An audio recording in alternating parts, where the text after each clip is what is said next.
Antarctica wasn't always a frozen wasteland.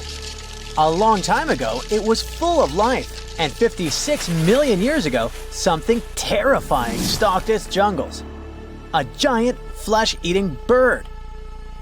It was around 6 feet tall and weighed as much as a lion. For millions of years, nothing could challenge it, so why did it disappear? And could there be even bigger predators still hidden beneath the ice? Paleontologists found 2 massive claw bones in Antarctica, sharp, curved, and powerful, belonging to this bird. They were dug up from the Epresian-aged rocks of Seymour Island, which means they're around 40 to 50 million years old. Their shape left no doubt. These were the so-called terror birds. Their scientific name is Forus raceti, some of the most fearsome predators to ever walk the earth. They were flightless and didn't even need wings. Instead, they could sprint at breakneck speeds, like ostriches from a nightmare. For millions of years, these birds ruled South America. But now, for the first time, their presence has been confirmed in Antarctica. No surprise here. Back then, South America and Antarctica were still connected, allowing animals to easily commute between continents. So these birds probably migrated south to adapt to life on Antarctica's prehistoric landmass. It didn't just survive here, it thrived. But at some point, this nightmare of an animal vanished. Why? Most likely because of the temperature changes. Antarctica was cooling, slowly turning into the frozen wasteland we know today. Its prey may have declined, leaving the predator without enough food. Eventually, it disappeared, leaving no descendants behind. Researchers hope that they'll find a complete skeleton eventually. They're also wondering where there might be even bigger species waiting to be discovered. Perhaps these birds evolved into a completely new Antarctic lineage. But for now, all we have are 2 giant, creepy claws.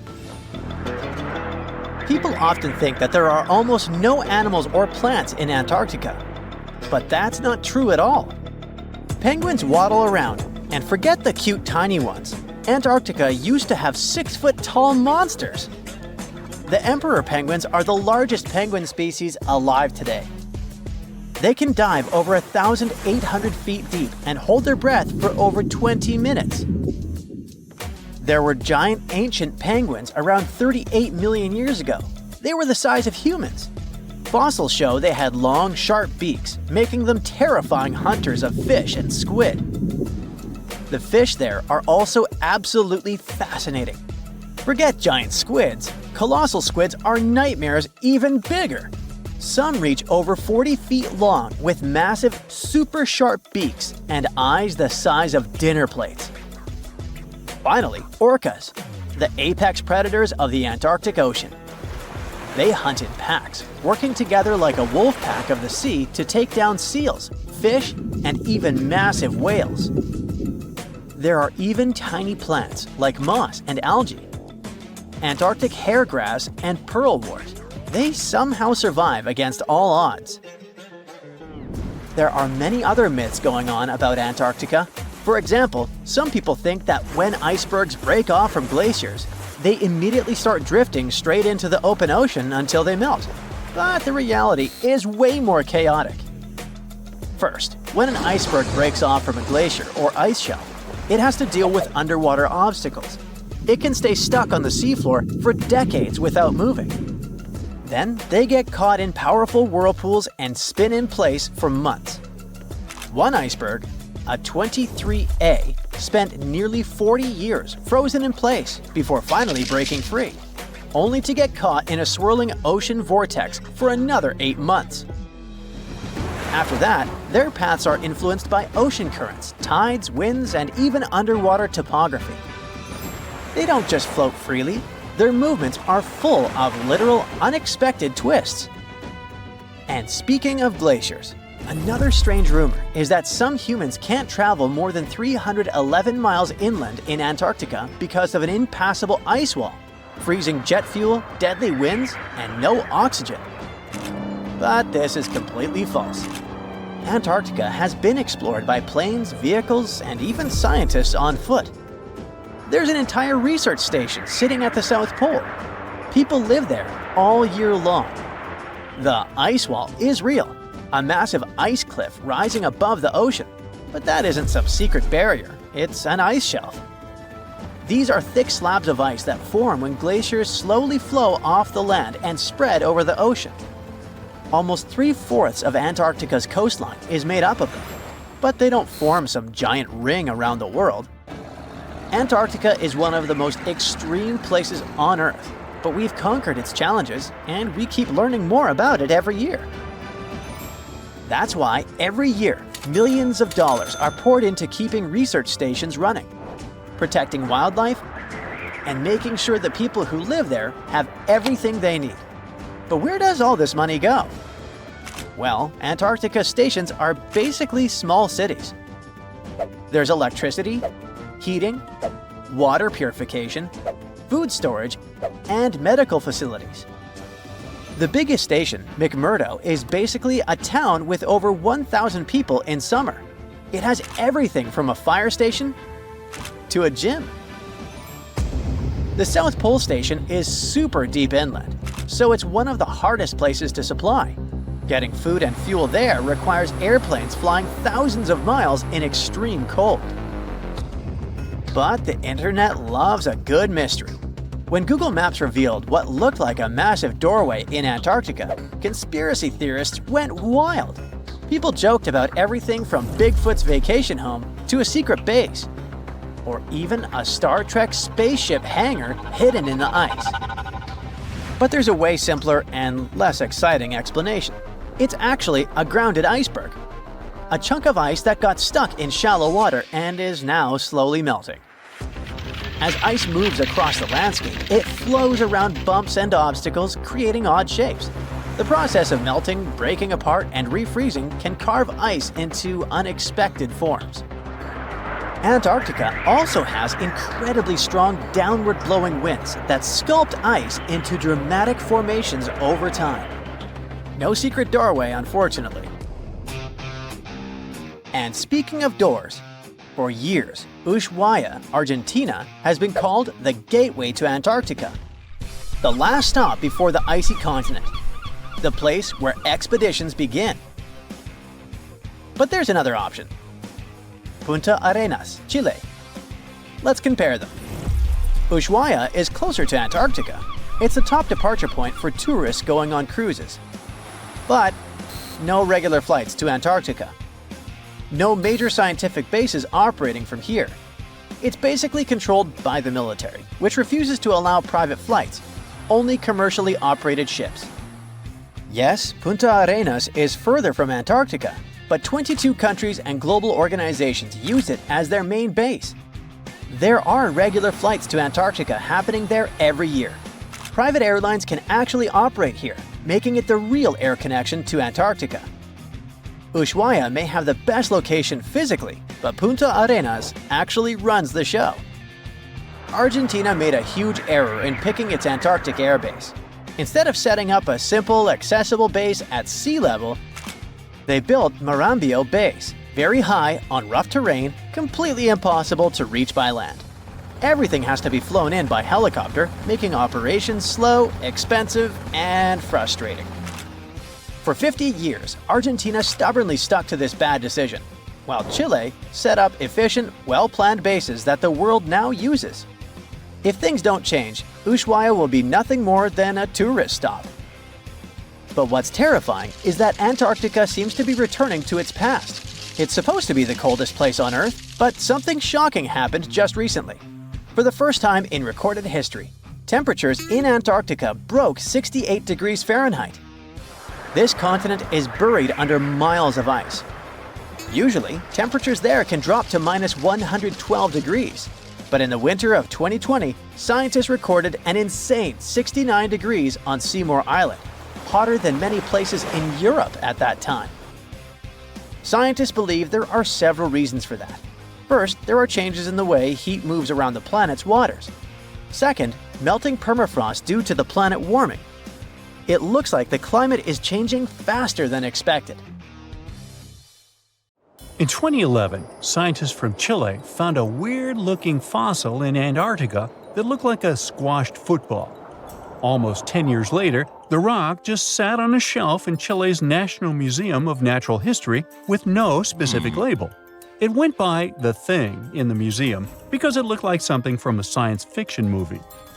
When the scientists finally got their hands on the strange fossil, it turned out it was actually a giant softshell egg from around 66 million years ago.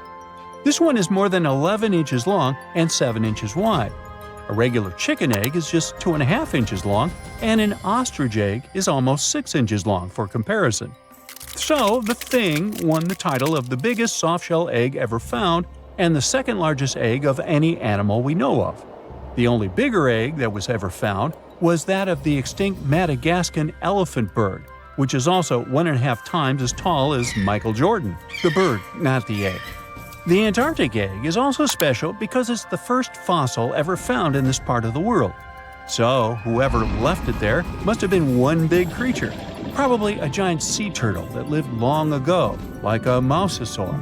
This is surprising because most scientists thought these creatures didn't even lay eggs. So this discovery could change what we know about them. The egg is also unique because it has a thin eggshell and no pores, which is totally different from most dinosaur eggs. It actually looks more like the eggs of lizards and snakes, but it came from a giant creature related to these animals. No known dinosaurs or flying reptiles from that time and place were big enough to lay such a huge egg, so it must have been a mosasaur after all. But we can't be 100% sure. Scientists did a lot of work and studied 259 types of living reptiles, like lizards and snakes, and their eggs. From this, they figured out that the mommy who laid the egg was probably at least 23 feet long, not counting her tail. During the late Cretaceous period, this part of Antarctica might have been like a nursery. Paleontologists have found bones of tiny mosasaurs and plesiosaurs in the same area, along with bones from the grown-up ones. Archaeologists in Norway made another cool but literally discovery and found dozens of arrows that had been hidden in ice for 6,000 years. They were melting out of a large ice patch in the high mountains, covering an area of about 45 football fields. In 2014 and 2016, when the summers were extra warm, scientists went to an ice patch called Langfoni to look around. They also found lots of reindeer bones and antlers there. Some of the arrows were whole and some in pieces, along with 5 arrowheads around the melting ice patch. This is more arrows than have been found at any other frozen site in the world. Some of the 68 found arrows date back to the Neolithic period, and the newest ones are from the 14th century of the Common Era. Ice is like the perfect time machine that can preserve whatever ends up there in an almost perfect condition. Langfoni became famous as one of the first ice patch sites after a local hiker found a 3,300-year-old leather shoe right next to its edge. Scientists are studying places like this to understand how people use these sites and how the ice patches from Norway to North America changed over time. Now, once upon a time, around 32,000 years ago, to be exact, a squirrel buried some seeds near a river in Siberia. Am I the only one getting the Ice Age vibes? Anyway, these seeds belong to a plant with cute white flowers. Thousands of years later, a group of scientists found these seeds buried deep in the frozen ground, about as far down as a 12-story building is tall.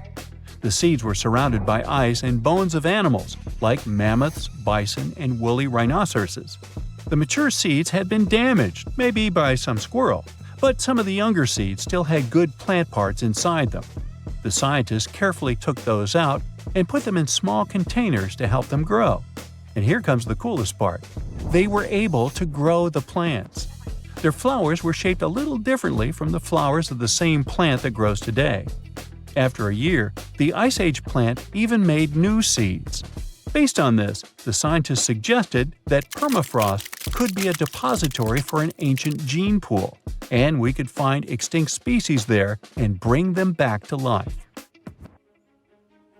Scientists on an icebreaker in Antarctica were looking for whales but found something way more unusual.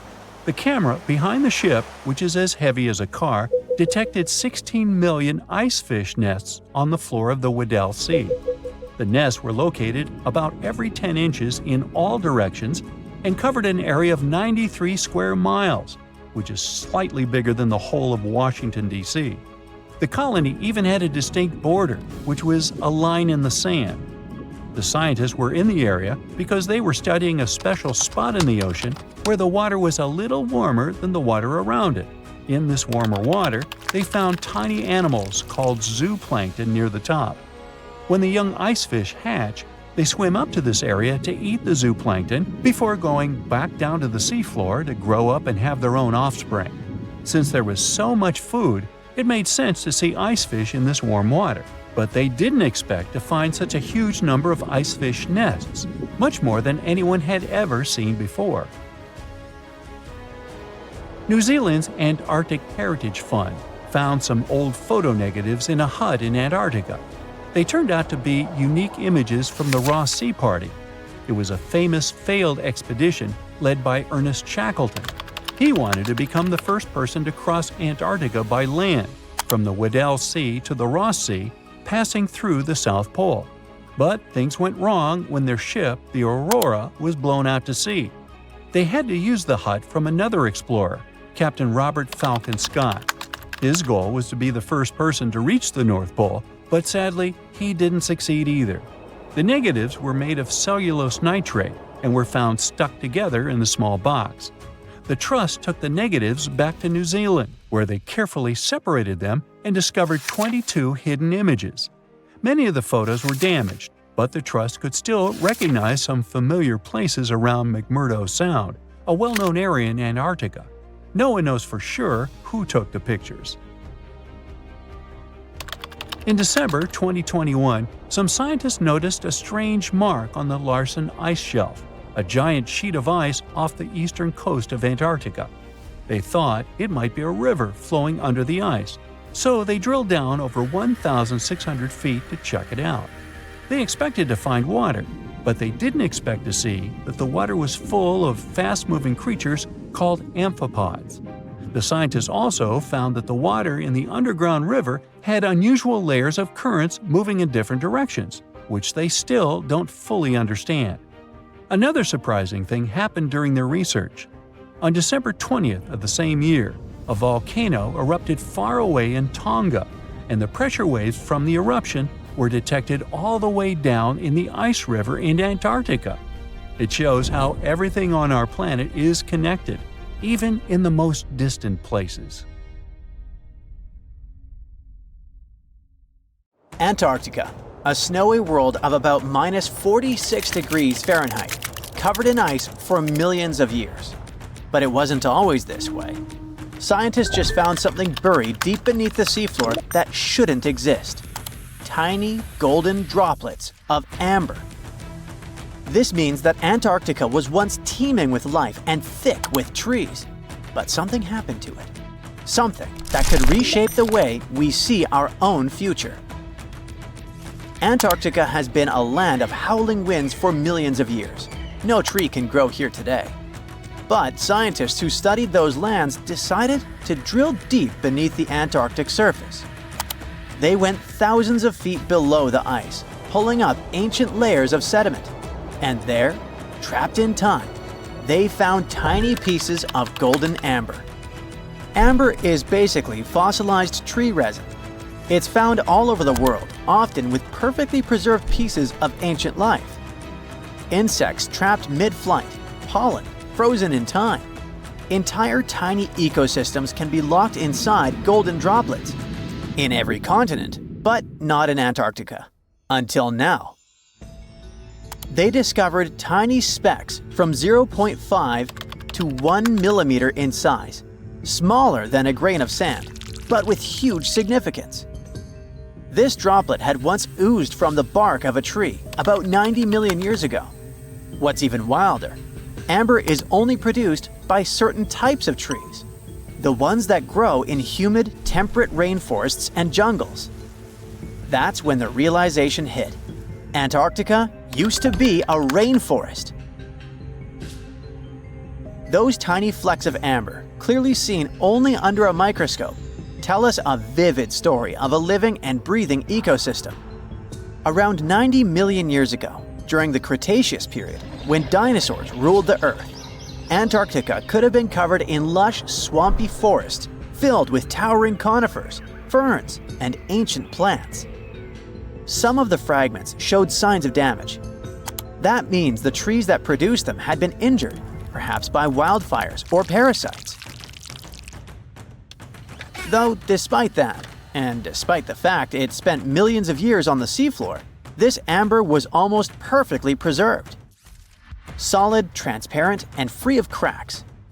Normally, amber buried under extreme pressure and heat just crashes over time. But this piece, it survived. That means other pieces could survive as well, and we might find more of them on the ocean floor. But this wasn't the first sign that Antarctica had once been a different place entirely. It started in 2017. A team of scientists drilled deep into the seabed near Pine Island Glacier on Antarctica's west coast. They pulled up sediment cores, long cylindrical samples of Earth that had been buried for millions of years. And it was insane. Inside these layers they found fossilized roots, pollen, spores, traces of an ancient forest that had once thrived here. And that's exactly what they'd been studying ever since then. In order not to damage anything, they had to spend years of hard work, breaking down the sediment into thousands of tiny pieces and scanning them all under fluorescent microscopes.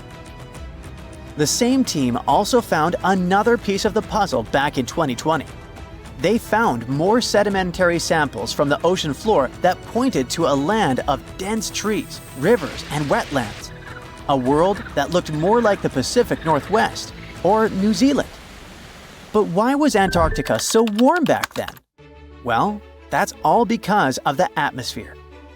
90 million years ago, Earth's carbon dioxide levels were terrifyingly high. It was literally one of the warmest periods in history, with temperatures soaring even at the poles. Think about it. Antarctica had no ice caps. Instead, it could have had buzzing insects and maybe even dinosaurs wandering through its forests. But in order to learn what happened to them, the team has to find more evidence. Antarctica really is a place full of mysteries. It's hard to study because it's covered in snow and ice so much that we don't even know its true shape and size. Some parts of the ice sheet are over 3 miles thick, half the depth of the Mariana Trench, the deepest trench on Earth. Luckily, snow has a great quality.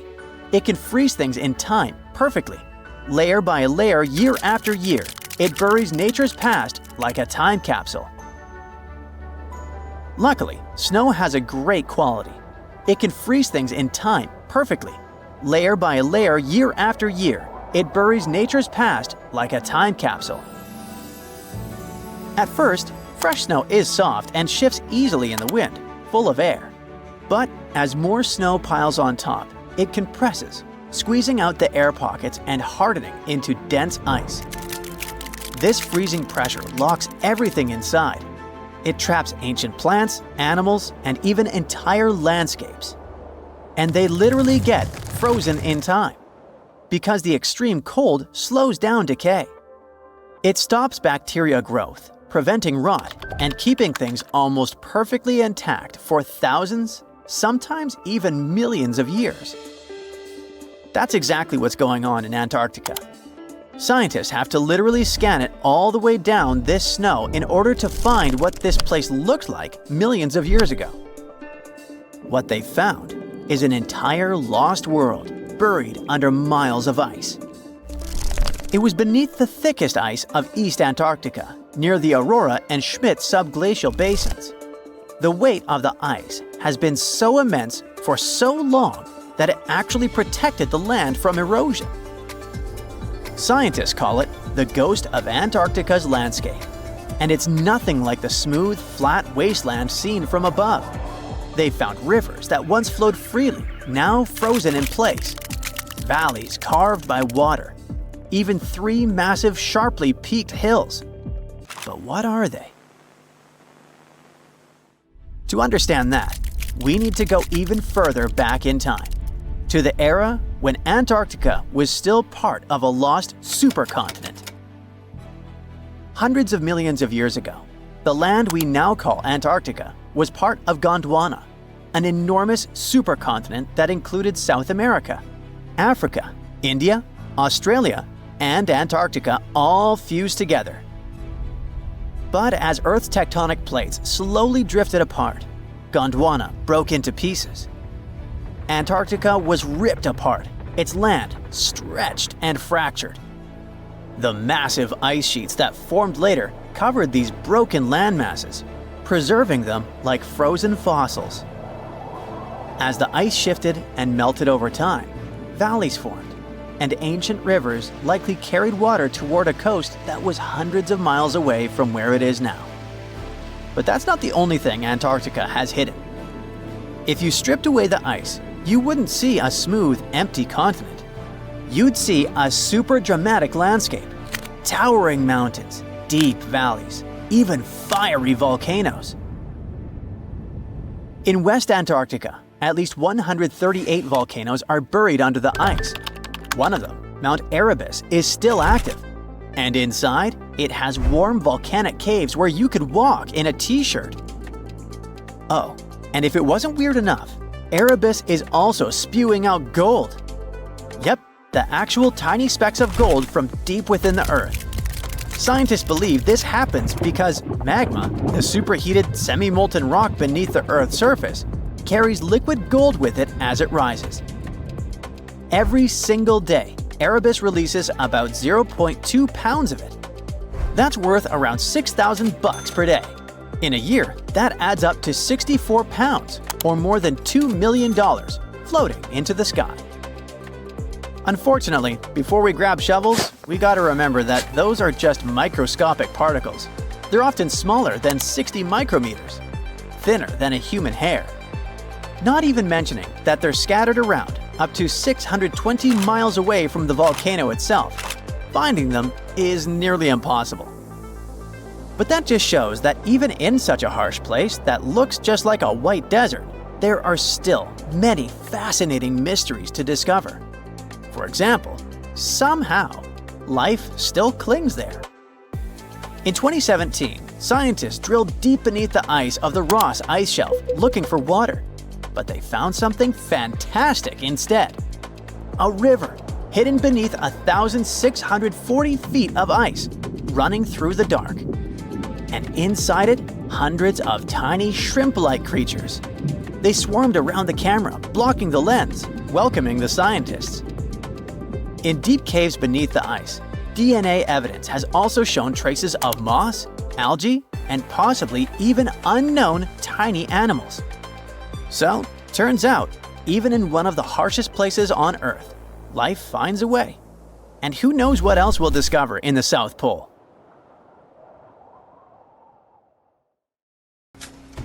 Humans invest a lot of time and money exploring the unknown.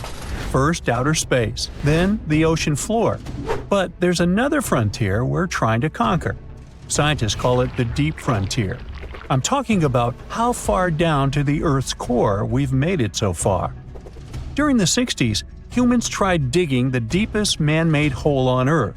This took us deep into the Arctic Circle. What later became known as the super deep borehole is also the deepest artificial point on Earth, reaching the depth of 40,230 feet. It took 20 years to drill this far into the Earth's crust. And researchers say this is only about 1/3 of the way through to the mantle. Here's a quick anatomy of our planet. If the Earth is like an onion, the crust is like the thick skin of this onion. This part is only 25 miles thick. Beyond this is the 1,800-mile deep mantle. And after that, right at the center of the Earth is the core, which is made up of 2 layers, inner and outer. Now, can you guess where on the planet the crust is at its thinnest? On the ocean floor. When American scientists understood that, they started drilling holes on the seabed. This gave way to Project Mohole. It began in 1961, but their technology to drill deep holes on the ocean was really bad. They had to improvise. They installed a system of propellers along the sides of their drill ship to keep it steady over the hole. The main challenge was to drill as vertically as possible. Otherwise, that deep hole would look more like a deep maze. Both the Kola Super Deep Borehole project and the Project Mohole came to an official stop in the years that followed. But hey, humans have built some pretty deep stuff underground. In 1963, a Turkish man took a swing with his sledgehammer to improve his basement and discovered a tunnel. That tunnel entrance led to more openings that connected a multitude of halls and chambers. He didn't know it, but he had discovered Derinkuyu. This once lost city was up to 18 stories tall and 200 feet deep. The city was large enough to host 20,000 people, and it was simply standing beneath Cappadocia in Turkey the whole time. Cappadocia hosts hundreds of subterranean dwellings. 40 of these underground cities are at least 2 stories high, but none of them are as huge as Derinkuyu. There's not a lot of historical accounts of how Derinkuyu was born. Some speculate that the oldest part of the complex was dug about 2000 BCE by the Hittites. The Hittites were an Indo-European civilization who formed one of the first major civilizations of the Bronze Age in West Asia. Scholars think they built this underground city to protect themselves from invasion. Others think it was actually the Christians who built the city in the 1st century CE. They speculate that it could have been constructed to protect people from the intense temperature variations, extreme heat in summer and freezing cold in winter. Geographically, the terrain under Cappadocia is great for building. The rocks are soft, which makes tunneling easier. For that same reason, opening large caves underground is fragile. That's why most chambers have pillars that support them. On the bright side, and we are, none of the floors at Derinkuyu have ever collapsed. The builders of Derinkuyu thought of everything. The city was shut off from the world by huge rocks that hid its entrance. It was ventilated by a total of more than 15,000 shafts, around 10 centimeters wide. This way, they guaranteed enough breathing air in the upper levels in a way that they ended up being used as the living and sleeping quarters. The lower levels of this impressive maze were mainly used for storage. But honestly, they had it all: a room for a wine press, for domestic animals, small religious buildings. They certainly didn't spare any efforts to make that underground city as complete as an above-ground one. Now, speaking of impressive underground stuff, Switzerland has the longest tunnel in the world, built here on the Swiss Alps. This absurdly huge tunnel was built over 8,000 feet below the surface. Check this out. This is what the Gotthard-based tunnel looks like. The first idea to build the tunnel was put forward as early as 1947, but construction only officially began in 1999. It took them years to approve the project and then scout for the perfect location. Even so, the 73 different rock types that compose Massif turned the construction into a real challenge. Some of the rocks were as hard as granite, and others were as soft as sandstone. This meant they needed different approaches and equipment so the whole thing wouldn't crumble down. Overall, they had to excavate about 28 million metric tons of rock to make way for the tunnel. There were many other challenges to build that far into the earth. The deeper into the mountain they got, the hotter the temperatures were. Since there's no natural ventilation, temperatures would get as high as 115 degrees Fahrenheit, making it really hard for workers to endure. The tunnel stretches for 35 miles from one end to the other. During the construction, workers had to use 4 massive tunnel boring machines, aka moles, to penetrate through the massif. Each of these moles was around 1,400 feet long. But that was one of the best things they could do, since these machines limit the disturbance to the surrounding ground and help to produce a smooth tunnel wall. You'd never guess that the world's deepest basement belongs to the Sydney Opera House in Australia. The building goes as deep underground as it grows above ground. But this basement isn't just the Opera House's foundation, it's a parking lot. This unique parking garage penetrates 120 feet underground, or 12 stories deep, while most car parks are only 4 or 5 stories deep. But that's not all that makes it unique. You see, if they decided to build a normal rectangular parking space, this would end up eliminating a bunch of possible parking spaces. And since they wanted to maximize the space they had available, they had to come up with some superb structure. First, they opened up a man-made cavern to make that dream possible. Then they had to come up with a design. That's what led to the donut-shaped cavern, or what engineers call a double helix. This design shocked the engineering community for its innovative approach. But hey, it worked! Today, there is space for over 1,000 cars down there, which seems about right for an opera house. Let's wow once again real quick. Some underground structures may take up to an hour to reach. Take this gold mine in South Africa that lies around 2.5 miles below the surface. Yeah, you may think, hey, it's just a couple of miles, why does it take an hour to get there? But the conditions are hard and it's not for the weak. But Milan Ladina, an Ecuadorian runner, even completed a half marathon there, despite temperatures reaching 104 degrees Fahrenheit, high humidity at 80%, and an atmospheric pressure of 1.4, comparable to what divers experience 5 meters under the sea. Yikes! Scientists found an entire city of Gayongola that was hidden beneath the dense jungles of Mexico for 600 years. It covers 360 hectares, had over 1,000 buildings, 2.5 miles of defensive walls, a network of internal roads, and a well-planned urban layout with temples and ball courts, and separate neighborhoods for the elites and commoners. For centuries, people believed there was just an abandoned fortress there, based on stories passed on from generation to generation. Until recently, there was no way to see how truly huge it was without spending years on the ground. But thanks to the new technology, a remote sensing tool called LiDAR, they got a 3D model of the area in just 2 hours from a plane. Gayongola was built between the years 1350 and 1521. It was a crucially important place for the Zapotec people, a group that had lived in the area since around 700 BCE. In Gayongola, families lived together in homes with big patios in the middle, surrounded by rooms. When families got bigger, they built more rooms and made their homes larger. The study found that both the leaders and regular people worked together to make the city better. Because Gayongola was surrounded by mountains, they used this land wisely and built their houses in a way that fit the slopes and let rainwater flow naturally. This helped keep their homes safe and strong. They were built so well that many of these buildings are still standing, even after hundreds of years. There are 2 pyramids in the center of the city. They may have been used as temples where the priests celebrated rites and ceremonies to their deities. The priests brought offerings to the altars, and the people assembled at the 2 squares that are now sunken.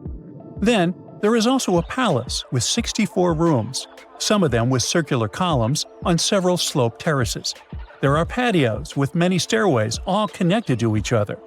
The sensing tool also found a round-shaped lookout point on a natural rock, where the Zapotec people could see their foes approaching from a distance. Researchers also noticed 2 circular structures that could have been used to watch the stars and measure time. They also found some tombs, so there was most definitely a city cemetery. By the end of the 1400s, the Zapotec people controlled a large territory on the Pacific coast and had successfully defended their land from the Aztecs, who were trying to take over more territory. They did the almost impossible and survived a 7-month-long siege at Gayongola. When they won this conflict and kept control of the southern part of Mesoamerica, the Zapotecs didn't need to live in Gayongola anymore. Staying in the mountains had its pros, but they needed fresh water and good farmland to grow food. The small city of Tehuantepec, just 12 miles away, had these conditions, so they moved there just before the Spanish arrived in 1521. Over time, Zapotec traditions started to fade, but their culture didn't disappear completely, and more than 300,000 Zapotec people still live in Oaxaca state in Mexico. They speak their own languages and keep their traditions alive. Creating the 3D model of the lost city is just the beginning of the research. Archaeologists hope that future studies of Gayongola will help us learn more about how the Zapotecs were organized, how they ruled their cities, and how they interacted with the Spanish when they arrived. They plan to study all 1,100 buildings found in the LiDAR scan, and it will take a few years. Instead of digging up the ruins, they will use special technology to scan the land and learn more about the city without damaging it. This same tech helped scientists find another massive ancient city that lay hidden beneath the thick green canopy of the Amazon forest. A whole network of houses, plazas, roads, and canals was hiding in the shadow of a mighty volcano. For centuries, many scientists assumed that ancient Amazonian people lived in tiny huts, clearing patches of land to survive. But this city, built 2,500 years ago and inhabited for 1,000 years, proves the opposite. Now, scientists think tens of thousands or even hundreds of thousands of people lived in complex urban societies. Scanning the area found 6,000 rectangular platforms, each measuring around 66 by 33 feet, and standing 6 to 9 feet high. These structures were arranged in clusters around central plazas, with straight roads with perfect right angles and paths connecting them. One of the roads was 16 miles long. Building straight roads like this is far harder than just following the landscape. Some of these roads may have had deep spiritual or ceremonial significance. The volcano's rich soil helped the civilization thrive, but it may also have led to its downfall. Researchers also found signs of threats to the cities, such as ditches that blocked entrances to the settlements. Maybe some people living nearby were trying to get in. The next step for the researchers will be studying the adjoining 116 square miles to know more about this large, complex society that could be bigger than the well-known Mayan societies in Mexico and Central America. Meanwhile, in 1963, a man in Turkey discovered an ancient city while renovating his own house. He knocked down a wall in his basement and found a mysterious room. He kept digging and saw a tunnel. It led to the Derinkuyu underground city. It's one of the deepest multi-level underground settlements in Cappadocia and in all of Turkey. The inhabitants lived on 8 levels and had access to cellars, storage areas, chapels, a school, a study room, and other structures. All floors were connected by an extensive network of tunnels. The underground city was probably built as a shelter. The construction is hiding at 279 feet deep, and you can't see it from the outside. The complex was large enough to shelter about 20,000 people with their livestock and food supplies. There was also a 180-foot ventilation shaft. Archaeologists believe that Phrygians first built the levels. The Romans used and enhanced the structure later.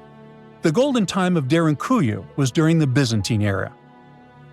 The next lost and found city appeared only in a few inscriptions and ancient texts, so no one could be sure it really existed.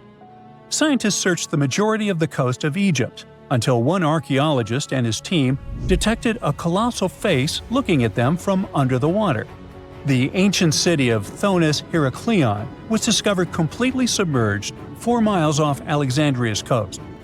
In the ruins of the lost city, there were 64 ships, 700 anchors, and a treasure trove of gold coins. Archaeologists believe the 16-foot-tall statue and the temple remains are the most important findings discovered by the expedition.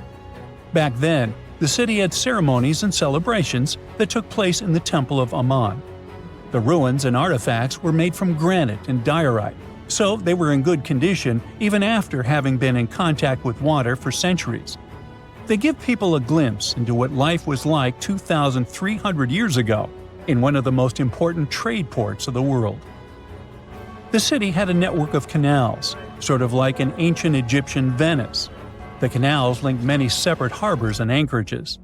Towers, temples, houses, and other structures were also linked by bridges. Thonis Heraklion was the country's main port for international trade and the collection of taxes. No one really knows how the city ended up submerged, but archaeologists connect it with natural causes.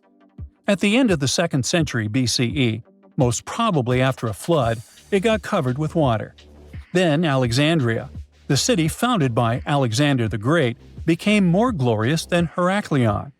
Before Alexandria's fame, Heraklion was the main port of entry to Egypt. So after the tragedy, Many ships heading for Heraklion had to change their route and go to Alexandria. Heraklion lost its glory until its discovery in 2000. There you are, trekking across a desert on foot. It's hot, you're terribly thirsty, and now you gotta walk around this stupid wall. Wait, a wall in the middle of a sandy, lifeless nowhere? Exactly, a wall in the northern Saudi desert. Archaeologists have just made a super exciting discovery, and what they found was not just a single wall. No, it was a whole ancient walled city that might date back to 2400 BCE. They think this place was home to around 500 people and could have been used for 1,000 years.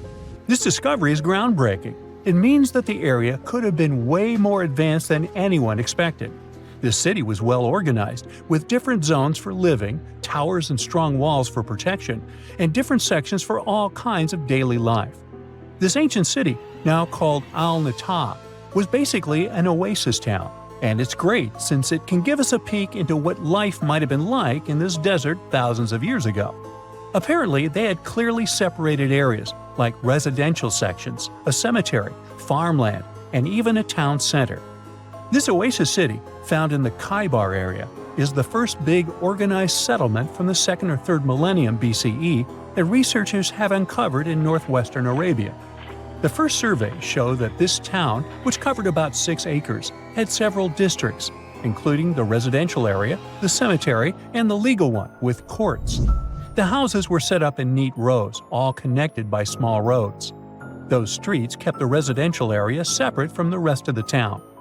Back then, most people in this region were nomadic herders, always moving around. But archaeologists have been sure that during the Bronze Age, northwest Arabia had small walled towns and oasis centers scattered across it.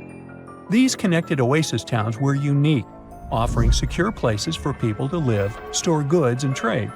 They started showing the beginnings of urban planning, which hints that people of that time were already starting to settle down and organize communities more seriously. The research team estimated that there were about 50 homes in Al-Natah, but that number could go up to 70 as they keep digging. They think that a few hundred people lived there, and probably one of the coolest things is that some houses went up to 3 stories tall. Built on a slope near a couple of major trade routes, this city was set up in a prime spot. Now, one of the most impressive things about this place is its water supply. The oasis had springs and aquifers, which are underground water sources, and such conditions were perfect for farming. Those water sources meant residents could grow their own food, making the town self-sufficient. The outer walls probably helped control who could enter the town and get access to its resources. This settled way of life was an impressive shift from nomadic living to a more agro-pastoral lifestyle, which means a mix of farming and herding animals. Another find that supports this theory is a bunch of tools like grinding stones, mortars, and pestles discovered inside the town. People there must have ground grains and prepared food. They had a diet of cereals, meat, and milk from animals they raised themselves. These astonishing findings show that the inhabitants of the town could easily feed themselves and were surprisingly advanced for that time. Thanks to better access to Saudi Arabia in the past couple of decades, archaeologists now have a much clearer picture of what life there was like thousands of years ago. The most exciting thing is that Al-Natah might have been part of a whole network of similar fortified oasis towns spread across the region, and all of these connected sites could show us how trade routes and small settlements worked together at that time in that arid area. Now, at the same time, this recent discovery isn't the only one that has the scientific world buzzing with excitement. How about we visit Egypt and see for ourselves? After all, archaeologists have just found a stash of ancient Egyptian and Greek treasure underwater. They were exploring the lost city of Thonis Heraklion off the coast of Egypt, which sank more than 1,000 years ago. This city was legendary, and nobody even knew where it was until it was rediscovered in 2000. Now they're uncovering more and more, and on this dive, they found a pile of gold and silver treasures. Those were probably used in rituals to bless Egyptian pharaohs when they took the throne. The researchers even found an ancient Greek temple, dedicated to Aphrodite and some super old Greek weapons. Frank Gaudio, the lead archaeologist, said it was astonishing that those delicate objects had survived the disaster that brought the city down. Back in its prime, Thonis Heraklion was one of the biggest port cities in the Mediterranean. It was a huge center of social life and was the main entry point for ships from Greece coming into Egypt. But tragically, due to rising waters, earthquakes, and a catastrophic tidal wave, the soil underneath the city literally turned into mush, and then the entire city sank into the Mediterranean. It was forgotten until Gaudio's team found it in 2000. Since then, they've been uncovering new parts of the city and piecing together its history little by little. If a lost underwater city doesn't seem impressive enough, we can travel to the Amazon. The discovery made there is truly mind-boggling. For centuries, people have talked about lost cities deep in the Amazon, like El Dorado, that mythical city of gold that lured Spanish explorers into the jungle. A lot of them never came back. Then, in the 1900s, a British explorer named Percy Fawcett went searching for what he called the lost city of Z, and he too disappeared. But now, finally, scientists have actually found proof that those lost cities in the Amazon were real all along. A team of scientists use a tech called LiDAR, which basically allows you to see through thick jungle from above by bouncing light beams off the ground.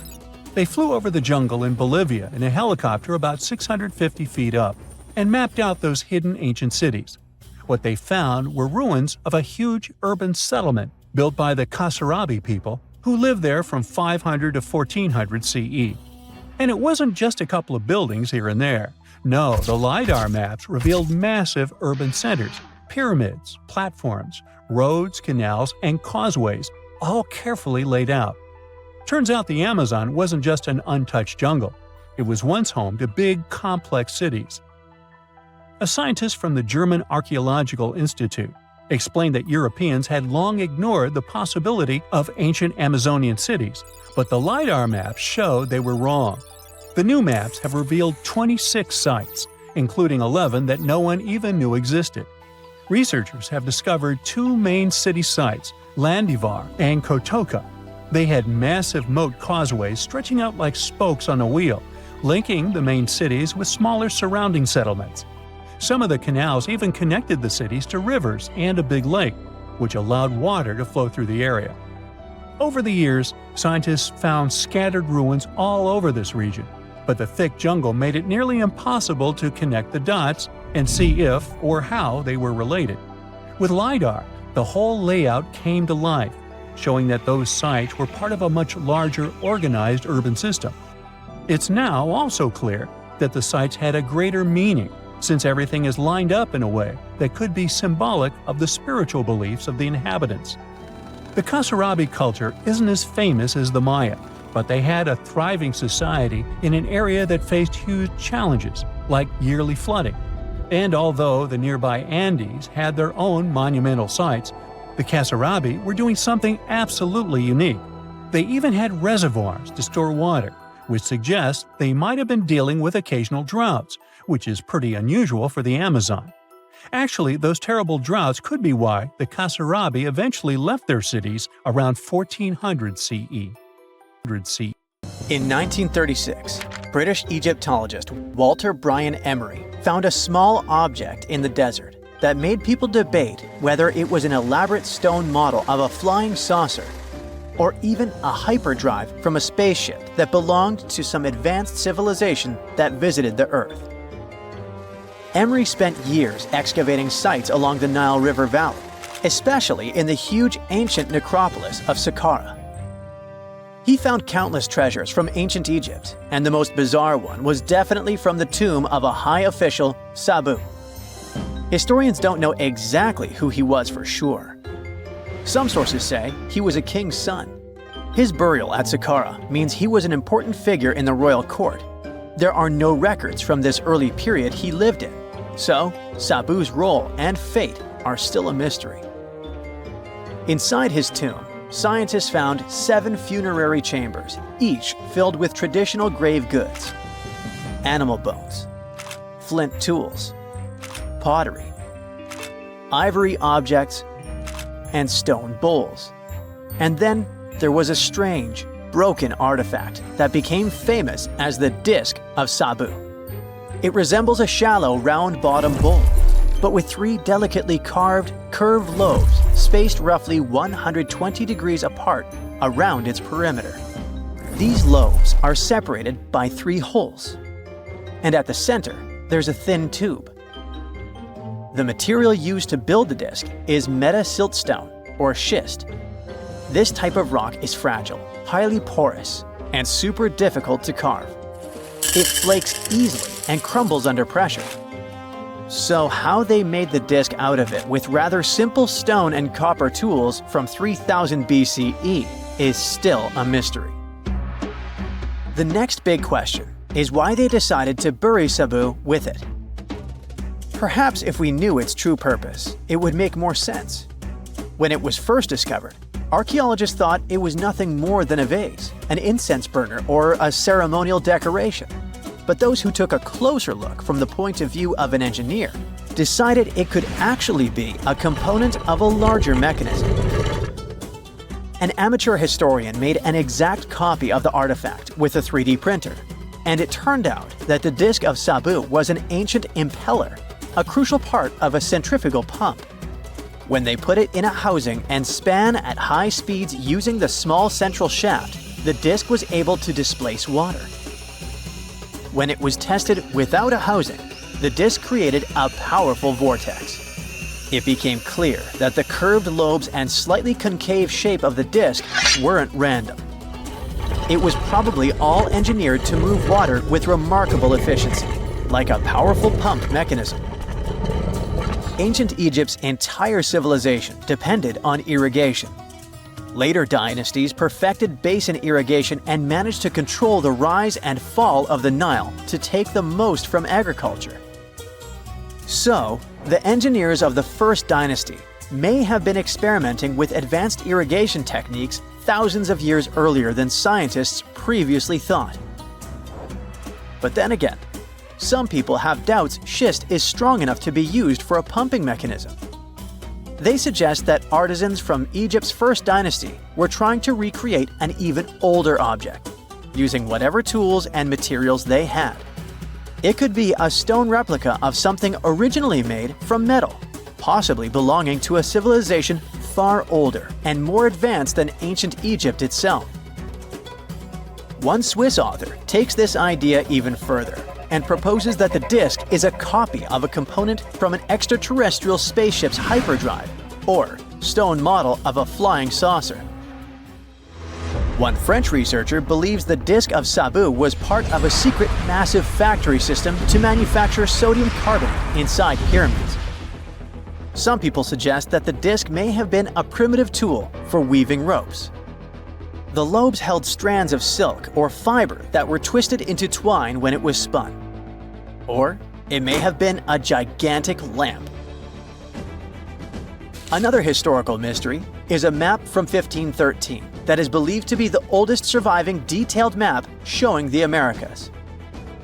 The author of the map is a Turkish captain, Piri Reis. He never crossed the ocean himself and put together this map from 20 regional maps. He used an Arab map of India, 4 Portuguese maps showing India and China, and a map of America by Christopher Columbus as he saw it. This last map was lost for many years, so Reis's map gave us an idea of what Columbus must have recorded during his 3rd voyage to the New World. A historian who studied the map suggested that it showed Antarctica in prehistoric times because it strangely resembled Antarctica's true coastline, the way it looked when it was free of ice. But it was later proven that this idea wasn't right. Another idea that rocked the science world was Klerksdorp spheres. They were found in deposits of mineral pyrophyllite in South Africa and looked like tiny ancient cricket balls with lines around the middle. Back in the 1980s, there was a theory that some super advanced pre-flood civilization we know nothing about had made these spheres. One journalist shared stories about how they rotated on their own in a display case. There was also a TV show that invited a psychic who was telling everyone the spheres were pieces of an ancient spaceship. But according to geologists, these spheres are pretty regular spherical objects formed from different minerals than the surrounding rock. The seam-like lines on them are just imprints from the host rock's layers building up over time. The Klerksdorp spheres come in different shapes, from flattened spheres to distinct disks. As for that episode when one of these spheres spun on its own, the curator of the Klerksdorp Museum cleared that up too. He said that when he put one sphere on its glass shelf when the journalist came to visit, the sphere rotated a bit because it's round. There are some gold mining activities going on nearby, so the land where the museum stands often experiences earth tremors. In a remote part of China, there are some bizarre pipe-like formations known as the Baigong pipes. A local explorer found them back in 1996 protruding from Mount Baigong and along the shores of Tosan Lake nearby. Some people thought they were the work of ancient guests from other planets. When scientists tested samples of the pipe material, they found out that they contained mostly common minerals, but there was a mysterious 8% of unknown stuff. Some extra tests showed that these pipes had been there before humans. Chinese geologists later visited the site and suggested that these pipes were formed naturally over time. It was probably fossilized tree roots from the area's super green past. It's still a real mystery with no clear-cut answer.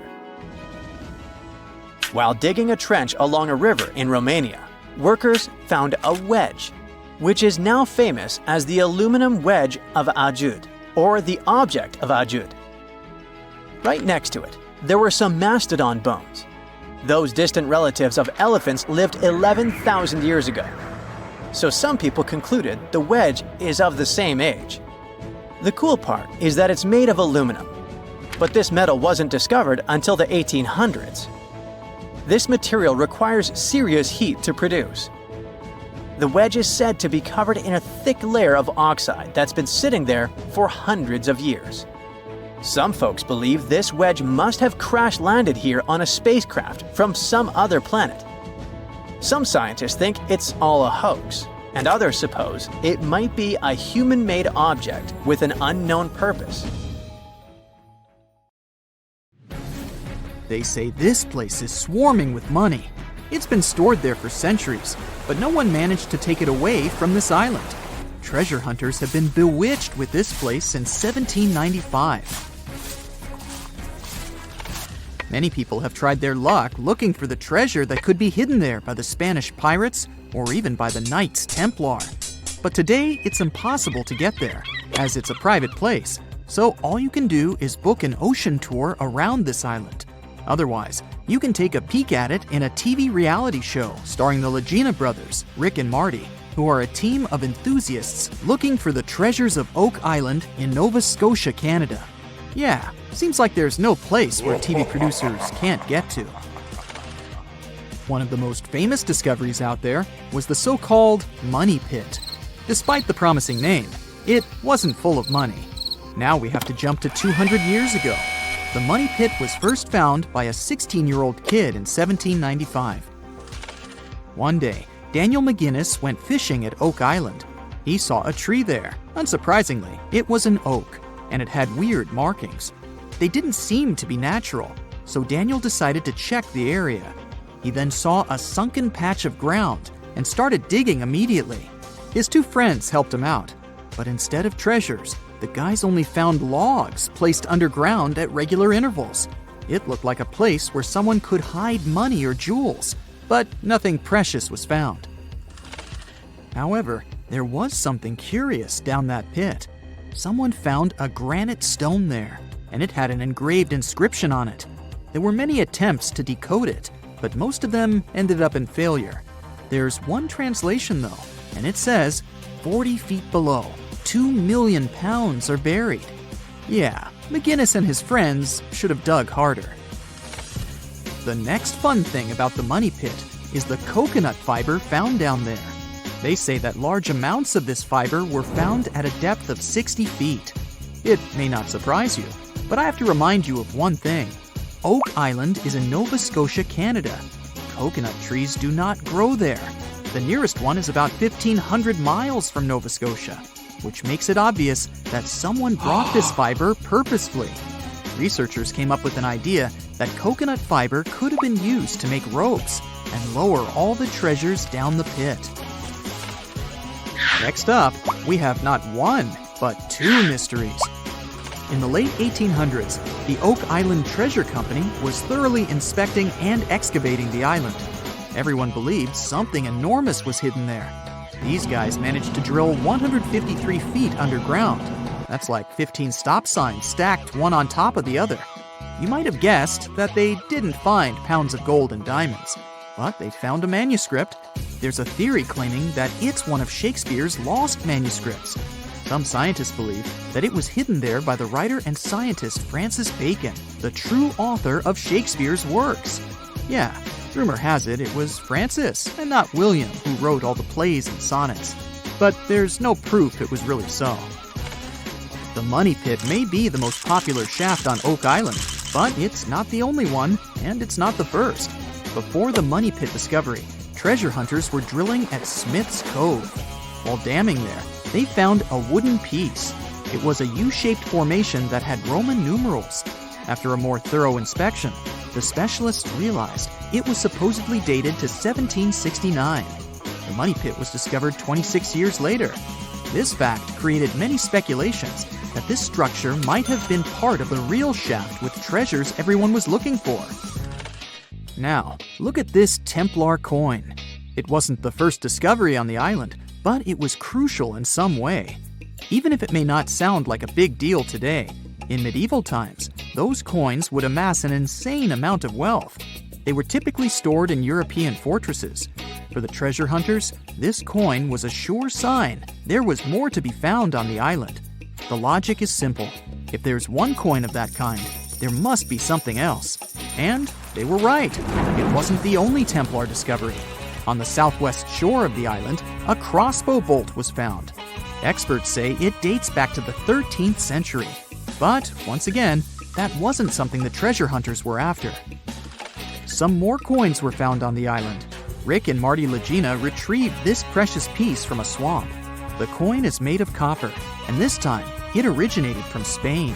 When it was found, the Legina brothers could only see the number 8 engraved on it.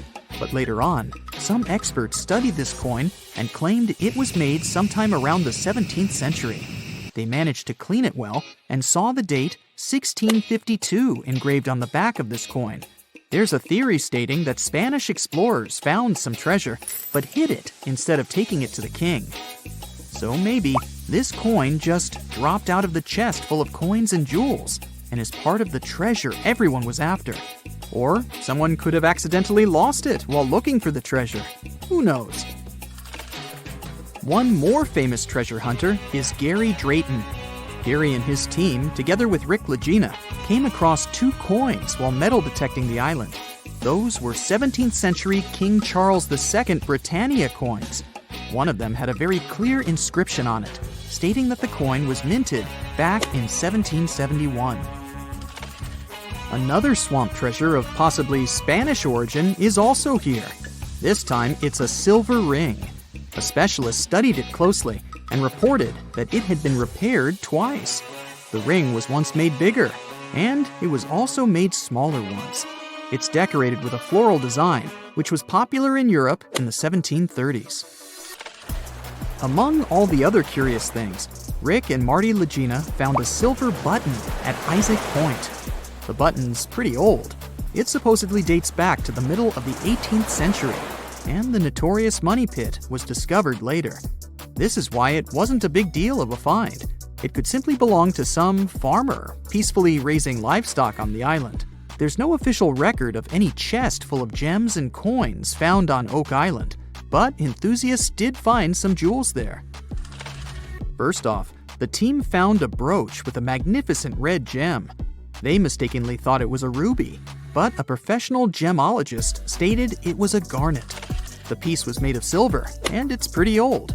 Experts believe it was made around the 15 or 1600s. Another brooch they found didn't have any gems on it. but it had an intricate design. It's a brooch with a leaf design and an ornate rope. There are 13 branches of the leaf, which instantly created more mystery to the whole treasure hunting. First off, there's a carving with a 13-branched tree on a rock on the north shore of this island.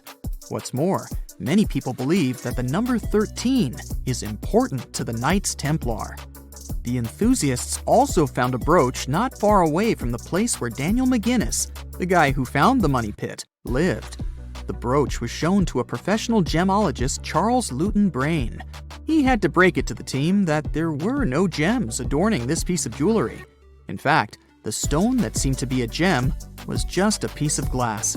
It was processed using a special technique though, so it was leaded glass. The enthusiasts decided to study the brooch even more and found out that part of the brooch was made of gold. The specialists claim that the brooch dates back to the 14th century. Was it the treasure everyone was looking for? Scientists have recently discovered Leonardo da Vinci's hidden passages under a medieval castle in Italy. They followed a newly found 15th century sketch by the creator of the Mona Lisa and found one of the unexplored architectural wonders from the age of the Renaissance. Construction of the Sforza Castle started back in 1358, but it was destroyed about a century later during a local crisis. Then, in 1450, Francesco Sforza, the Duke of Milan, decided to rebuild it on the old ruins. After he passed away, his son Ludovico took over and kept improving the castle. He brought in some of the best artists of the time, including Leonardo da Vinci, to decorate its walls. We can still see Leonardo's frescoes today in the Room of Wooden Boards. While he was working at the castle, da Vinci also recorded some historical underground passages hidden beneath the outer wall. The drawing, dated between 1487 and 1490, was found at the Institut de France in Paris. The sketch is highly precise, and it proves that Leonardo was really interested in fortification design and was great at documenting existing structures.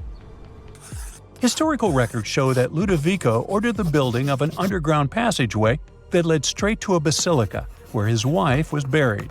Ludovico married Beatrice in 1491, and they had a happy but tragically short marriage, as Beatrice passed away while giving birth in 1497. The Duke locked himself away for weeks, grew a beard, and wore only black clothes while he was mourning his beloved wife. The secret tunnel may have stretched over a half a mile and would let Ludovico visit her grave in private. It could have served as an escape route if the castle was ever under siege. The existence of the tunnels remained one of the mysteries of the Renaissance for years, as no one knew for sure they were there. But now, scientists finally uncovered the secret history.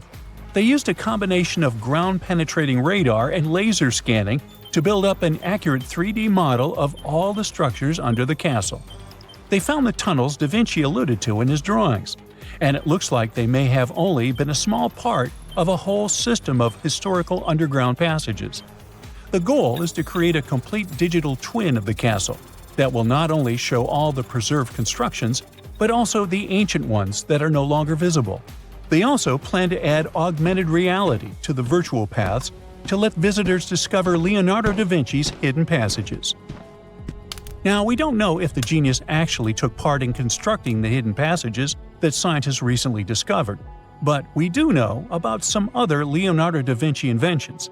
He created the first satellite-like map in 1502, long before photography or satellites were even a concept. A famous figure in Italy, Cesare Borgia, invited Leonardo to a small town called Imola, near Bologna, to create a highly detailed map for him.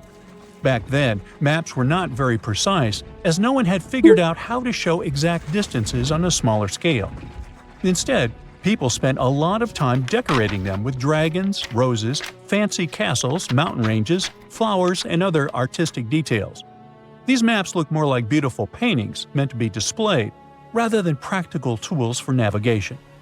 But Cesare Borgia wanted something truly functional, and Leonardo managed to create something revolutionary in the field of cartography. If you compare satellite images of Imola today with Leonardo's map, the similarities are striking. He captured every alley, curve of the streets, roadways, and even the exact sizes of the buildings. And he did it all by hand, using just a pencil, ruler, compass, and several of his own clever inventions. To gather all the necessary data, the genius walked through the streets for weeks using a large wheel that spun as he moved, recording the distance with a cable. Using the magnetic compass, he determined precise directions. He also developed a tool called the bussola, which measured angles inside a circle. With this, he could track the exact turns of each street and the size of the intersections. He figured out the distances between houses and major roads. Then, back at home, he used his notes and calculations to draw the map to scale with incredible precision. In his work, Da Vinci also used a technique developed by Florentine humanist Leon Battista Alberti. He created a mapping method where you could place an entire city inside a circle using polar coordinates. At the center of the city, 8 straight lines met, representing the main directions of a compass. Leonardo used this system to divide the town into 8 sections. He didn't overlook even the smallest buildings, which made his map one of the most advanced of its time. The Italian genius had a big dream to build a machine that could let people fly. He studied how birds, bats, and kites move through the air and designed a special flying machine. He believed that if he could copy their movements, humans might be able to soar like them. Da Vinci's design looked a lot like a bat, with 2 large pointed wings that stretched over 33 feet wide. He planned to build the frame from lightweight pine wood and cover it with raw silk to make it strong but not too heavy. The person flying it would lie on their stomach on a wooden board in the center. To make the wings flap, the pilot had to pedal a crank with their feet, which was connected to a system of rods and pulleys. There was also a hand crank for extra power and even a headpiece to help steer. As the person moved their hands and feet, the wings would flap and twist, just like a bird's. But there was one big problem. Humans aren't strong enough to make the machine lift off the ground. Even though it might have worked once in the air, there was no way for a person to get it flying on their own. Leonardo probably realized this, but his amazing idea still inspired flying machines that came centuries later. Da Vinci was way ahead of his time with many of his inventions, but his idea for a humanoid robot was especially futuristic. He was working under the patronage of the Sforza family, the one that had those ancient tunnels of Italy built. The genius designed a mechanical knight that could move its arms, turn its neck, and even open and close its mouth. Da Vinci had good knowledge of anatomy and the mechanics of body movements that helped him. His unusual creation used an external system of cables. A hand crank set it in motion, and there was also an internal gear-driven mechanism. About 450 years later, Da Vinci's detailed sketches of the robotic knight were rediscovered in the 1950s. Several researchers tried to recreate the robot from those sketches. In 2002, a roboticist who developed systems for NASA and Lockheed Martin took inspiration from the old notes and built a functioning model of Da Vinci's robotic knight. Another design Leonardo created for Duke Sforza was a special kind of bridge that could be taken apart and carried easily. It was made for defense forces who needed to cross rivers or moats while traveling. This bridge would swing across the water and land on the other side.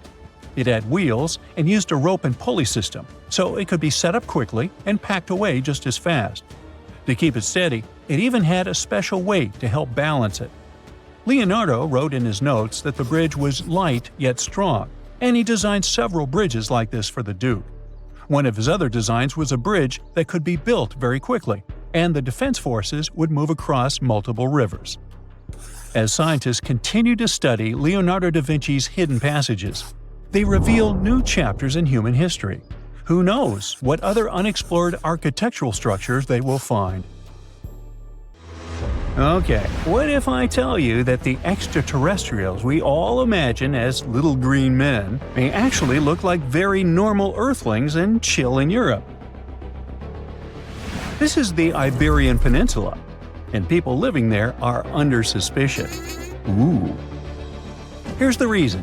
Somehow, parts of the most important artifacts that the Iberian civilization called Treasure of Valena are made of metal that simply can't be found on Earth, because it's metal from a meteorite. Now let's tackle this step by step. This is the artifact itself, and is composed of 59 different objects. Bowls, bottles, and bracelets. Is there a pattern there with all those bees? In total, the find weighs around 20 pounds, of which 18 pounds are 23.5 karat gold. Now, if you're not a metal specialist, I'll clarify it for you right away. For comparison, 23 karat gold is 95.8% pure gold, so 23.5 karat is even purer. The remaining percentage goes to other metals to help add strength and durability to the precious alloy. There was also silver, iron, and amber in that set. The artifact could have been pretty straightforward, but for these two, let's call them imposters. Look at this wrought iron bracelet and this hollow hemisphere. Can you see that? Those rusty lines on the hemisphere and the overall weird color of the bracelet do stand out, since everything else is made of purest gold. This all started back in 1963, when a researcher noticed a dark leaden metal among the shiny bowls and bottles. The metal was shiny in some areas and covered with a ferrous-looking oxide that was mostly cracked. Now, just so you understand, gold does not usually act this way. Gold is one of the least reactive of all metals, so it won't even tarnish, let alone rust. To figure out where this suspicious iron came from, researchers turned to mass spectrometry, which checks out the mass-to-charge ratio of molecules. Their findings showed that the nickel in the iron is similar to that found in meteoritic iron. Simply put, the bracelet and the hemisphere are of extraterrestrial origin. Now, the exact age of the trove is hard to determine, yet it's crucial. We need to know the exact age to see if it coincides with the start of the Iron Age in the Iberian Peninsula. If it does, then no further questions here. But if it doesn't, well, it's, at the very least, weird, if not suspicious. So there's this three-age system. It comprises the Stone Age, then the Bronze Age, and then the Iron Age. The Stone Age is of no importance here, so let's compare the Bronze and the Iron Ages. The Bronze Age began when it was realized that combining copper and tin produced a material that was more durable than either metal alone. This era was all about major upgrades in tools and weapons, but two standout inventions were writing systems and the wheel. Then came the Iron Age. This time was all about slowly bringing iron into everyday life. Iron was way easier to shape into cool designs than bronze. Now, this was a big deal because iron, especially transformed into steel, provided significant improvements in all aspects of life. Tools became lighter, cheaper, and stronger compared to their bronze equivalents. You get it? Good. So, researchers have long debated whether the treasure dates back to the post-Argaric era or the latter part of the Bronze Age. The most recent study claims that those artifacts were created in 1400 to 1200 BCE, and something really doesn't add up. First off, the Iron Age began around 500 years after these artifacts were crafted. Plus, ancient craftsmen couldn't know back then how to work with metals that landed on Earth approximately 1 million years ago. And while the dates are really hard to explain, there is a logical explanation for the craftsmanship. The theory here is that those metal workers simply had access to the fallen meteorite, and thus, they could study it well and discover its properties before using it for decorative purposes. They could have figured it out through trial and error, and once they knew exactly how to work with this extraterrestrial metal, they proceeded to adorn the artifacts with it.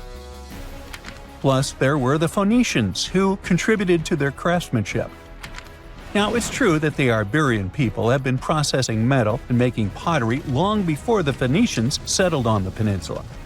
But the arrival of new metalworking techniques and the introduction of the potter's wheel enabled them to produce better quality goods much faster than before. So, we figured out the extraterrestrial origins of the Iberian artifacts. But guess what? This area is still under suspicion. The reason for that is the language they spoke. You see, for most modern languages people use today, there will always be some proto-language. Say for Italian, Spanish, and French, it's Latin, hence their similarities. But wait, Iberian was largely spoken where modern Spain is. So why isn't Spanish similar to it? Well, the truth is, no language today is similar to the Iberian.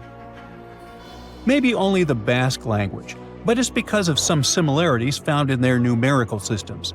Basque is classified as a language isolate, or simply unrelated to any other known languages, and the only language isolate in Europe.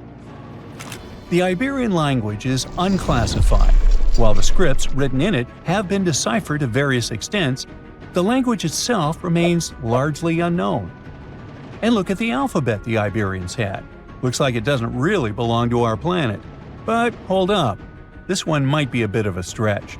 When the Phoenicians came to the peninsula, they brought along their alphabet to the Iberians. But honestly, the Iberians probably weren't keen on just copying someone else's writing system, so they tweaked it until it looked completely different. Let's just say they took some inspiration and ran with it. While linguists can guess to some extent how most characters sounded, actually translating the language is still completely impossible.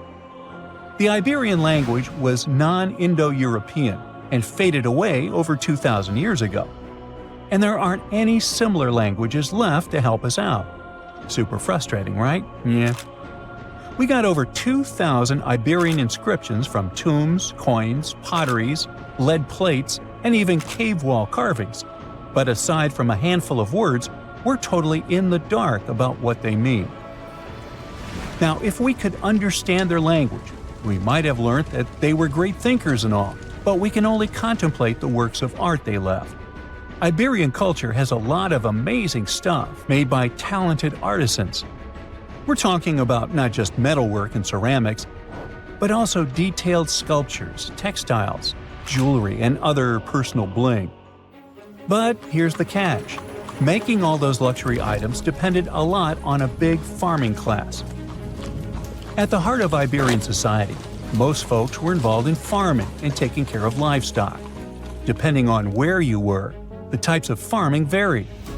For example, up in the north, they were all about growing grains, while down in Valencia, they focused on producing olive oil and other agricultural aspects. In the west, raising animals was the name of the game. Still, we don't have much information about the day-to-day lives of the many people doing this essential work. Yet, on the flip side, we know a lot about the upper class of Iberian society, who control these agricultural resources and hire the artisans. By the 7th century BCE, we start to see a group of Iberian princes who were living the good life, trading with the Phoenicians and enjoying fancy luxury items.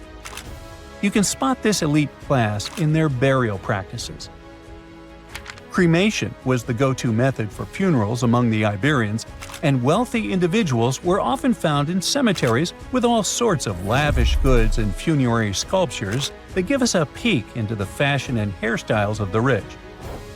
Interestingly, starting in the 6th century BCE, there was a noticeable drop in the number of recognizable burials, which suggests that these elaborate funeral customs became more exclusive to a small elite. Meanwhile, the fate of the majority, farmers, artisans, soldiers, and laborers, who made up a big chunk of the population, remains a bit of a mystery. It used to be a pretty advanced civilization, but it vanished without a trace. Researchers think it could have been due to some massive earthquake, but so far, we don't know for sure. Scientists discovered something Atlantis-like near Australia. There used to be an entire continent that's now underwater. Here's what happened to it. Around 70,000 years ago, during the last ice age, there was a huge landmass called Sahul. It was located in the southwestern Pacific Ocean. This ancient supercontinent connected what we now know as Australia, New Guinea, Tasmania, and the Aru Islands into one giant piece of land. Imagine lush tropical rainforests surrounded by beautiful mountains. Sahul's tallest mountains were in the New Guinea highlands, with peaks reaching over 13,000 feet. This beautiful place was home to a variety of unique animals, most of which were pouched creatures. But back then, they weren't just koalas and kangaroos. Sahul was filled with different types of grazers, burrowers, scavengers, and predators. It was home to a huge diprotodon, a powerful hunter Thiosolio, and a horrifying Megalania, a creature that's much larger than any living lizard today. It was a unique place because the rest of the world was filled with placental animals at the time, like wolves, elephants, and humans. In Sahul, the only normal mammals were bats and rodents. But not all its parts were the same. The Timor, Arafura, and Carpentaria regions were covered by hot savanna and dry forests. It looked kinda like modern Australia, hot air deserts with scrubland, steppe, and temperate forests along the eastern coast. Back then, people were migrating all across the world. They made an incredible journey from Southeast Asia to Sahul and first arrived here from 60 to 45,000 years ago. They mostly traveled by foot and crossed the sea using bamboo rafts and simple boats. They came there from an ancient landmass called Sunda, which includes parts of Southeast Asia. They traveled across a series of islands known as Wallachia and eventually spread across Sahul. And it wasn't a small journey. Sahul was huge, around 4.1 million square miles. That's bigger than the USA or Canada. It stretched from the equator to around the southern part of New Zealand. So they arrived in what is now Australia and became Australia's first people. Scientists think that Sahul had a population of 500,000. We've discovered cave paintings that date back around 40,000 years. It's a hunting scene depicting an anoa, or miniature buffalo, facing figures of humans and animals. Researchers are trying to figure out how these early settlers moved across Sahul and where we might find archaeological evidence of their journey. To do this, they created a landscape evolution model. The simulation showed how Sahul changed between 75,000 and 35,000 years ago. It showed potential migration routes and archaeological sites. Humans likely traveled along coastlines and rivers. But how did Sahul get submerged off the coast of Australia, similar to the mythical Atlantis? During the last ice age, much of the Earth's water was locked up in large ice sheets and glaciers. The sea levels were much lower than they are today. After that, the global temperatures increased. The ice sheets melted and the sea levels rose, flooding the land bridges that once connected different parts of Sahul together. About 8,000 years ago, New Guinea separated from mainland Australia, and then, about 6,000 years ago, Tasmania did the same. We still can explore the underwater parts of Sahul thanks to new technology. Divers explore and collect samples directly from the ocean floor. Underwater drones can go to places that are too deep or dangerous for humans to explore. And with sonar mapping, scientists use sound waves to create maps of the ocean floor. It's like using an echo to see what's underwater. The sound waves bounce off the seabed and come back, helping us create a picture of what it looks like. Deep underwater, archaeologists have found stone tools and other artifacts. They also discovered fossils of animals like Diprotodon and Thylacoleo. By studying the underwater terrain of Sahul, they learned about the ancient rivers, lakes, and coastlines that existed during the Ice Age. But Sahul isn't the only underwater continent. Sahul isn't the only hidden gem of Southeast Asia. Take Sundaland, a place made up of Sumatra, Java, Borneo, and some other islands. This place was crazy huge during the Ice Age, but now almost fully underwater. Almost, but not entirely.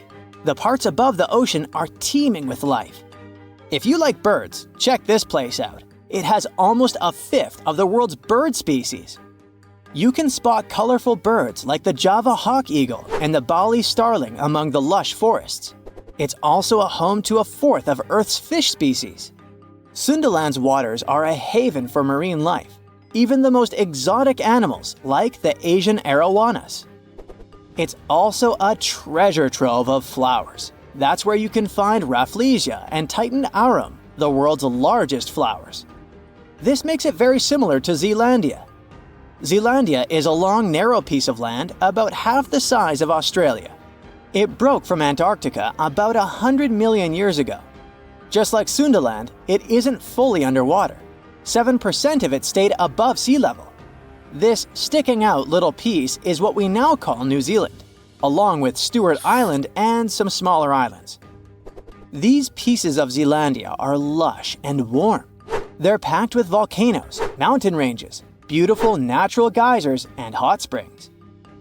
Local people, Maori, use these hot springs for cooking. People place corn, eggs, and vegetables in baskets and lower them directly in the hot springs. Sometimes they cook food in a pit oven using heated rocks. Another hidden world is known as Argoland.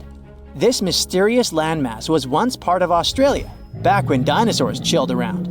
It drove scientists crazy for decades.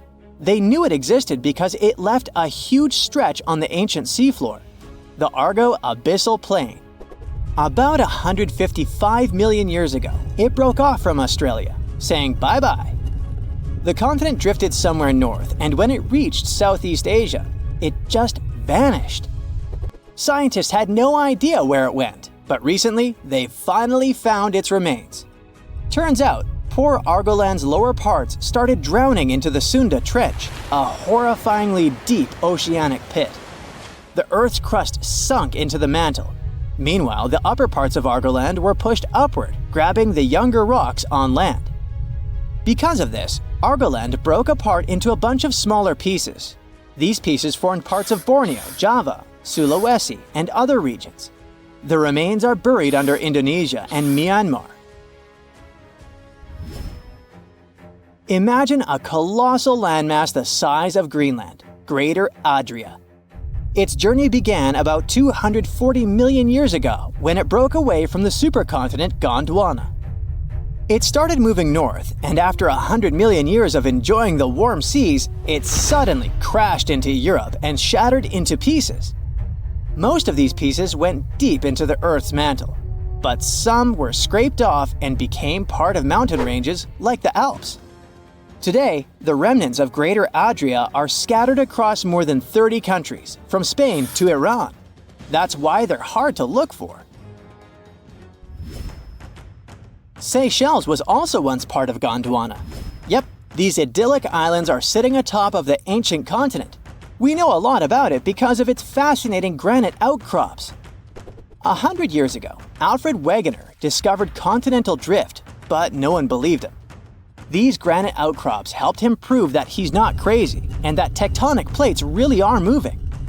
The Seychelles broke off from India and Madagascar and eventually became a sad loner in the Indian Ocean. This probably happened because of some insanely active volcanoes in the Deccan Traps. But now the islands are home to unique species both on land and in the coral reefs nearby. Mauritia broke off from India after the dinosaur wiping. Along its journey, it stretched into a long ribbon-like shape and also broke into pieces. Now it's all scattered beneath the Indian Ocean. Scientists stumbled upon this lost land by studying tiny ancient crystals called zircons. These zircons are like time capsules. They date back an astonishing 660 million to 2 billion years. That's even older than Mauritius itself. These ancient crystals hinted that there's another Atlantis somewhere nearby. Turns out there are hidden continents all around the world, and maybe we'll discover more of them in the future.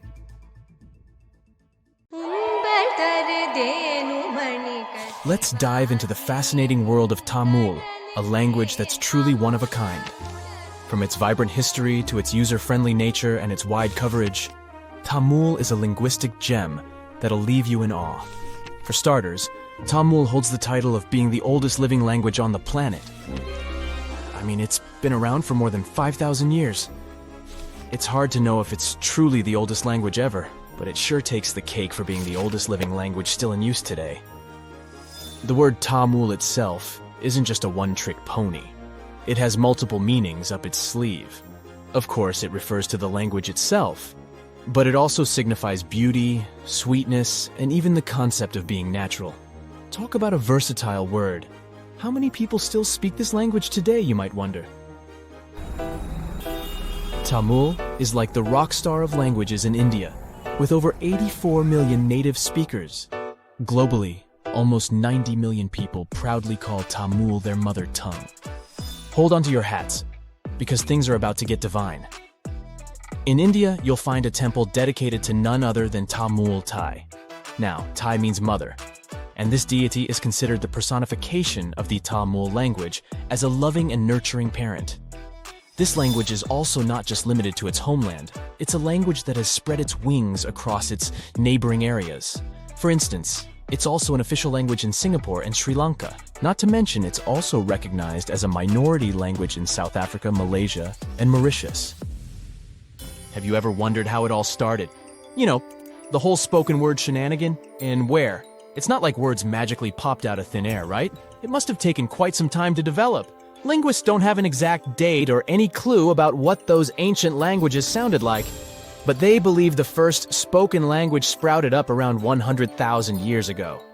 Unfortunately, since a written language only came about 5,000 years ago, we don't have much info on what those early languages sounded like. All we know is that they're somehow related to the languages we speak today. Earth is one massive place. We're talking over 7,000 spoken languages among a population of over 7 billion. Sounds like a lot, right? Well, historically speaking, that's not too many. In fact, many languages are gradually fading away, being replaced by their respective countries' official languages. People are hopping on the bandwagon of learning the dominant language for better educational and economic opportunities. Eventually, we might end up with a global language to rule them all. At the moment, the most used language in the world is English. But hey, it wasn't always like this. Back in the day, before the world became one huge linked web, there were oodles of small nations and communities scattered all over the globe. That means there were probably hundreds of thousands of languages evolving just like living organisms. But let's travel back in time for a bit, shall we? Picture a bunch of early humans roaming the land in their little tribes and communities. Within these groups, language became the bee's knees, the go-to for communication. It was crucial for their hunter-gatherer lifestyle. This language thingamajig allowed them to hunt like pros, multiply their numbers, build cool stuff, and survive in all sorts of gnarly conditions, even at high altitudes. Plus, it gave them a leg up on their rivals, like the Neanderthals. Sure, those folks may have been smarter and stronger, but it's widely believed they didn't gather together as Homo sapiens did. And so, about 40,000 years ago, poof, bye-bye Neanderthals. It just goes to show that language is quite a handy-dandy tool. Or at least that's one of the theories. Fast forward a bit, and humans had conquered all the major land masses.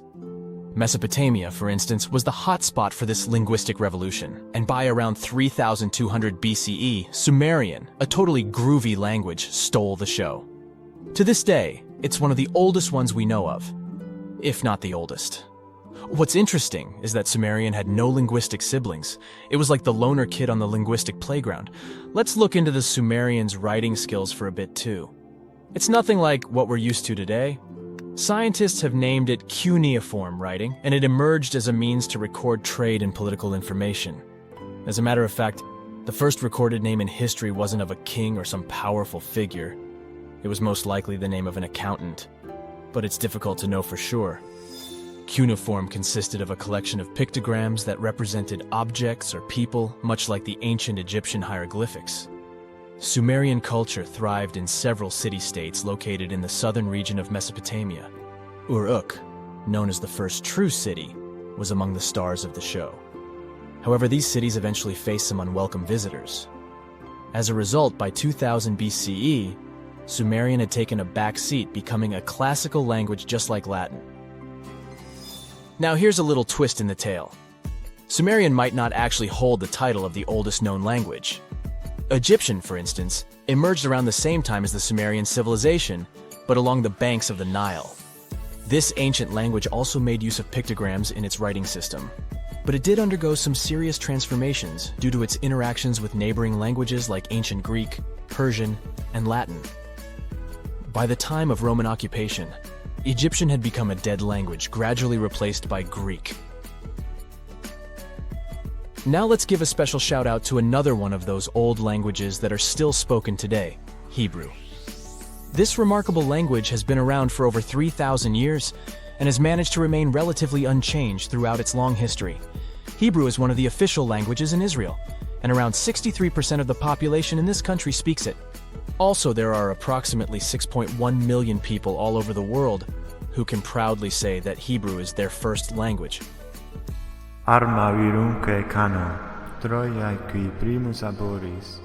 We can't finish up this list without mentioning the amazing Latin language. It all started in this place called Latium in the old Roman Empire, and that's how it got its name. Back in the day, Latin was the fancy language for all well-educated folks. But here's a fun twist.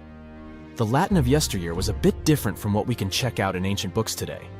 The alphabet they used was a total rebel, and they even wrote from right to left. Talk about turning the writing world upside down. But over time they realized it was more fun to go from left to right. Latin literature? Oh boy, it's considered the creme de la creme of ancient writing. You know, the kind that scholars and bookworms go crazy for. If there were an Oscar for ancient literature, Latin would be cleaning up all the awards. Latin was also like this ancient influencer. It's been around for so long that it has influenced a bunch of modern languages. Many English words are either straight up taken from Latin or have been heavily influenced by it. More so, Latin has even spawned a family of languages called Romance languages. No, not about love stories, chocolates, and flowers. Romance languages are the offspring of Latin, thanks to the not-so-gentle nudge of the Roman Empire. We're talking about languages like French, Spanish, Romanian, Portuguese, and Italian. But here's a bummer. Latin is considered a long-gone language. It's frozen in time, like a linguistic time capsule. While living languages like English keep changing and growing, Latin is stuck in the past. It had its transformation and alteration phase when it was still spoken, but now it's just enjoying retirement in the linguistic retirement home. Regardless, Latin still sneaks into our daily lives without us even realizing it. You know when someone asks you the time and you say it's 4 p.m., well, guess what? You're speaking Latin. PM stands for post-meridium, which basically means after midday. And AM? That's ante-meridium, meaning before midday. Now, have you ever seen cricket balls that are 3 billion years old? Klerksdorp spheres were found in deposits of the mineral pyrophyllite in South Africa and rock the science world. They do look like tiny ancient cricket balls with seams-like lines around the middle. Back in the 1980s, some folks claimed these spheres had been made by an advanced pre-flood civilization we know nothing about. One museum curator shared stories about how they rotated on their own in a display case. There was also a TV show that invited a psychic who declared the spheres were pieces of an ancient spaceship. But according to geologists, these spheres are actually pretty common concretions or spherical objects formed by different minerals than the surrounding rock. The seam-like lines are just imprints from the host rock's layers building up over time. The Klerksdorp spheres come in different shapes, from noticeably flattened spheres to distinct discs. As for that episode when one of these spheres spun on its own, the curator of the Klerksdorp Museum cleared that up too. He said that when he put one sphere on its glass shelf when a journalist came to visit, the sphere naturally rotated a bit because it's round. The area where the museum is located often experiences earth tremors from gold mining activities nearby. The oldest known human-like footprints could be 6 million years old. They were found on the Greek island of Crete in 2002.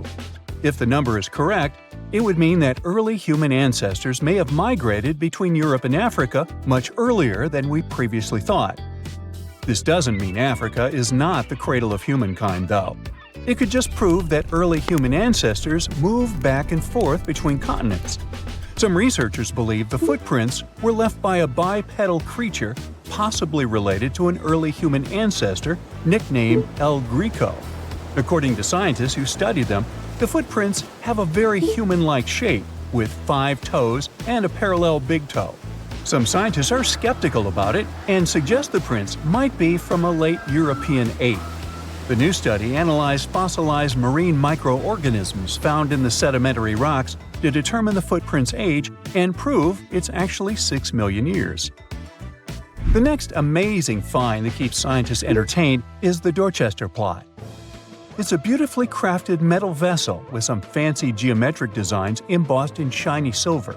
The pot was discovered in, who could have thought, Dorchester in 1852 under quite unusual circumstances. During a powerful blast, the pot broke into two pieces. Scientists believe it was originally embedded within a rock or boulder known as pudding stone. The rock from which the Dorchester pot emerged is dated to be around 500 million years old, so it could mean the pot itself is also that old. The current and less exciting theory suggests that the Dorchester pot is a Victorian-era candlestick holder. Such things were really trending back then, so it's not a surprise to find such fancy household item from that time. The Dorchester pot falls into the category of ooparts, or out-of-place artifacts. Those are objects that seem too advanced for the time period they're supposedly from. If we accept that the pot is 500 million years old, then whoever made it was way ahead of their times in terms of crafts and tech. One extra mystery is that the pot has an engraving of a plant that most likely disappeared from Earth over 100,000 years ago. Sounds like good proof the pot is really extra old. Now, it looks like the oldest map in Europe is a stone from 4,000 years ago. This Bronze Age slab was found in France in the year 1900 at an ancient burial ground. The carvings on the slab show in 3 dimensions the River Odde network with a fantastic accuracy of around 80% over an 18-mile stretch. There are other stone-carved maps around the world, but this one is unique because it shows a specific area to scale. Looks like the slab's carvings don't just map rivers and hills, but also settlements, barrow sites, and field systems. Archaeologists say the slab wasn't used for navigation, but rather to symbolize power.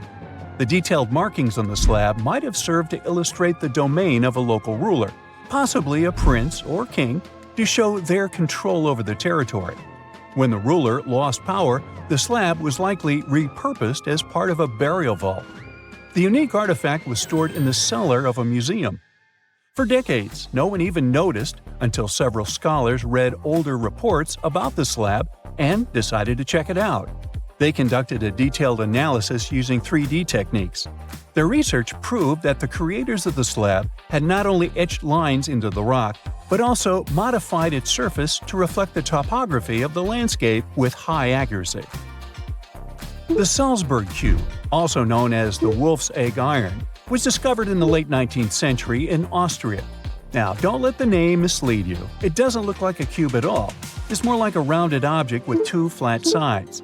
Down the middle, there's a groove, and the surface is covered with pits and craters.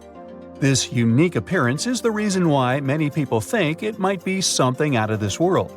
Workers accidentally found this artifact when they blew apart a piece of coal. The coal seam it came from is thought to be over 60 million years old. The Salzburg cube moved between museums, mysteriously vanished in the early 20th century, and then showed up again.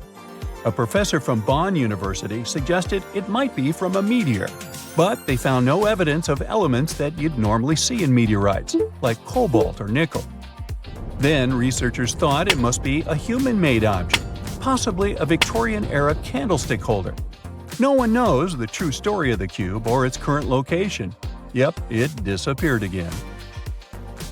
Have you heard about the Meister print? It's a fossilized sandal print discovered in 1968, and it has sparked a lot of intrigue. There's a trilobite inside the print, which supposedly went extinct around 500 million years before humans even existed. But many historians think this age is an exaggeration. When Meister found the fossil, it was authenticated. But the scientist who did it didn't confirm it was a human sandal print.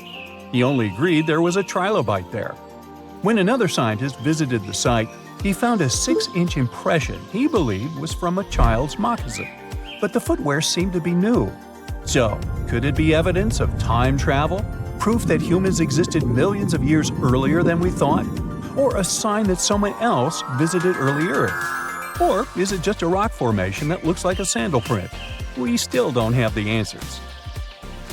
Back in June 1936, a couple was walking along Red Creek in London, Texas. London, Texas?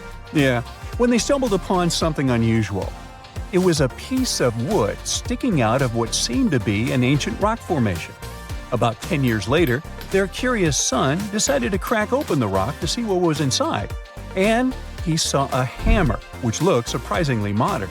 Then, one unique finds enthusiast decided that the rock encasing the hammer was from the Cretaceous period. This would mean that someone dropped a 19th century hammer while dinosaurs like Triceratops were still roaming the earth. So, if this hammer was truly from the Cretaceous period, then the whole evolutionary theory would be wrong. And if the hammer was modern, it would mean the Cretaceous rock formation it came from was much younger than we thought. But the real answer was much simpler. The hammer was indeed modern, and geological processes had encased it in rock. Minerals can harden around an object in a relatively short time. So the hammer was probably dropped by a miner a century or so ago, and the rock formed around it afterwards. And no, it wasn't a Victorian-era candlestick holder either. Canada is known for its snowy mountains, untouched forests, pristine lakes, friendly, helpful people, eh? And that delicious maple syrup. Now they get to add something else to the list: the world's oldest water. Back in 2016, researchers drilled down 1.9 miles and found an ancient pool of water at Kidmine, Ontario. The water was believed to be at least 2 billion years old. Not fresh water. The water was found bubbling up in caverns deep underground, inside the 3 million square miles of the Canadian Shield, one of the world's largest geological continental shields. The area endures very little plate tectonic activity, possibly explaining how the water remained untouched for so long.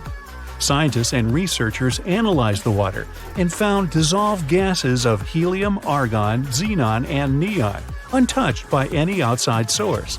There were even traces of microbes dating back billions of years.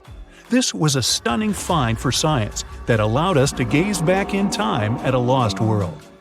If life-supporting water can be found miles below the Earth, it could be possible to find the same thing on other planets, like Mars, Saturn, and Jupiter's moons as well. Point Nemo is the furthest point from land on Earth, officially called the Oceanic Point of Inaccessibility, kind of like my parking space. It's so far from land that the closest humans to it are usually astronauts. The International Space Station orbits the Earth from around 250 miles away, while the closest populated spot to Point Nemo on Earth is more than 1,670 miles in all directions. Since its real title is a bit long, it was nicknamed Point Nemo after Captain Nemo from Jules Verne's 20,000 Leagues Under the Sea. Nemo means no one in Latin, which suits this area perfectly because there's no people around. The Crooked Forest is found in Gryfino, Poland. It's a grove of 400 unusually curved pine trees that were planted around the 1930s. They bend northwards at a sharp 90-degree angle from the tree's base, but then remarkably turn back to grow straight up into the sky. Some of the curves reach out 3 to 9 feet sideways, but the trees are healthy, and many grow to nearly 50 feet tall. These crooked pines are surrounded by a larger forest of straight-growing pines. There's no explanation as to why they're bent the way they are. The theories for this strange development range from weather conditions to human intervention, but no one knows for sure. The Hamza River is one of the longest and widest rivers in the world, and it sits right underneath the Amazon River itself.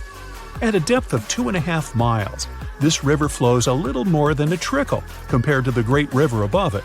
The push of the Amazon River's water into the Atlantic is around 35 million gallons per second, while the Hamza only manages 1 million gallons per second.